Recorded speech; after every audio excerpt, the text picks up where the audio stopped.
সবাইকে মাহে রমাদানের শুভেচ্ছা।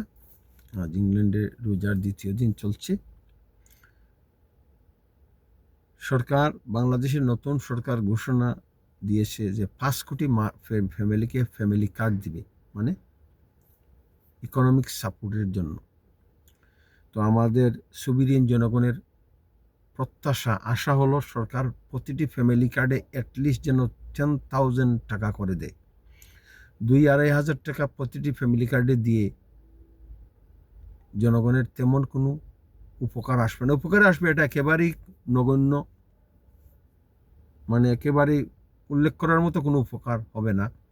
তো সরকার যদি অ্যাটলিস্ট 10,000 টাকা করে দেয় প্রতিটি ফ্যামিলি কার্ডে, তাহলে নিম্নবিত্ত, হোমলেস পিপুল, গৃহহীন পিপুল, নিম্ন আয়ের পিপুল, তাদের অনেক উপকার আসবে। তাদের ক্রয় ক্ষমতা বাড়বে, আর ক্রয় ক্ষমতা বাড়লে পরেই সমাজে একটা সামাজিক ভারসাম্য ফিরে আসবে।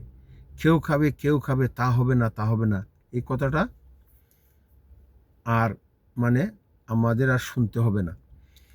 রমজান এসেছে, সরকারের উচিত অবিলম্বে ফ্যামিলি কার্ড ইস্যু করা এবং প্রতিটি ফ্যামিলি কার্ডে অ্যাটলিস্ট 10,000 টাকা বরাদ্দ দেওয়া। এবং এই টাকা দিলে পরে মানুষ বাজার করবে, মানুষ ঈদের শপিং করবে। প্রত্যেক মাসে মানুষ টাকা পেলে পরে সমাজ থেকে অসমতা কিছু পরিমাণ হলেও দূর হবে। তো ডক্টর দেবপ্রিয় ভট্টাচার্য বলেছেন যে ফ্যামিলি কার্ড তাড়াতাড়ি ইস্যু করা ঠিক নয়। আমরা বলি জনগণ রাষ্ট্র প্রতিষ্ঠিত করিয়াছে 1971 সালের মহান মুক্তিযুদ্ধের মাধ্যমে, রাষ্ট্র বেনিফিটের জন্য না, রাষ্ট্র ব্যবসার জন্য না। রাষ্ট্রের কিছু ব্যবসা থাকতে পারে আর্নিংয়ের জন্য, এবং এই ব্যবসা রাষ্ট্র ওয়েলফেয়ারের বিরুদ্ধে, পাবলিক ওয়েলফেয়ারের পিছনে ব্যবহার করবে। তো আমরা দেবপ্রিয় ভট্টাচার্যের সঙ্গে দ্বিমত পোষণ করতেছি। সরকারের উচিত অবিলম্বে ঈদের আগেই ফ্যামিলি কার্ড ইস্যু করা, এবং এই ফ্যামিলি কার্ড দিয়ে মানুষ ঈদে রমজানে বাজার করবে, ঈদের সময় কিছু বাজার করবে, ঈদের কেনাকাটা করবে। তো আমরা চাই সরকারের উচিত অবিলম্বে ফ্যামিলি কার্ড ইস্যু করা উচিত, হেলথ কার্ড ইস্যু করা উচিত। হেলথ কার্ডে 5 লক্ষ টাকা, প্রতিটি হেলথ কার্ডে সরকারের উচিত 500 টাকা করে, 5 লক্ষ টাকা করে দেওয়া, যাতে সব ধরনের চিকিৎসা হয়। এগ্রিকালচার কার্ড করা দরকার। এগ্রিকালচার কার্ডের মাধ্যমে কৃষকেরা কৃষি সুবিধা পাবে, সার পাবে, ট্র্যাক্টর পাবে, অনেক ধরনের সুবিধা পাবে। আশা করি নতুন সরকার সুবিধাহীন জনগণের ভয়েস শুনতে পাবে, বুঝতে পারবে, এবং ফ্যামিলি কার্ড ইস্যু করে বাংলাদেশ থেকে এটাকে বলে ভয়াবহ দারিদ্রতা হাত থেকে জনগণকে, দারিদ্র সীমার নিচে যেসব জনগণ আছে মিলিয়ন, তাদেরকে রক্ষা করা যাবে। স্ট্রিট চিলড্রেনদের রক্ষা করা যাবে, হোমলেস পিপুলদের রক্ষা করা যাবে, চাইল্ড লেবার, শিশু শ্রমিকদের রক্ষা করা যাবে।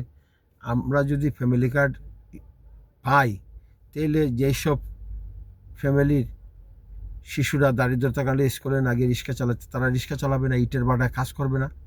সরকারের কনস্টিটিউশনাল ডিউটি হলো অবিলম্বে ফ্যামিলি কার্ড ইস্যু করে রাষ্ট্র থেকে child property, homelessness, street children, child labour, এইসবকে চিরদিনের জন্য বাংলার মাটি থেকে উৎখাত করা এবং সামাজিক সুবিচার ভিত্তিক বাংলাদেশ প্রতিষ্ঠিত করা, যা আমাদের মুক্তিযুদ্ধের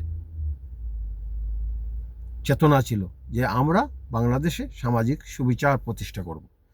তো আমরা চাই সরকার এগিয়ে যাবে, এবং সরকারের হেলথ মিনিস্টারদের উচিত আজ থেকে সরকারি হাসপাতাল ভিজিট করা শুরু করা।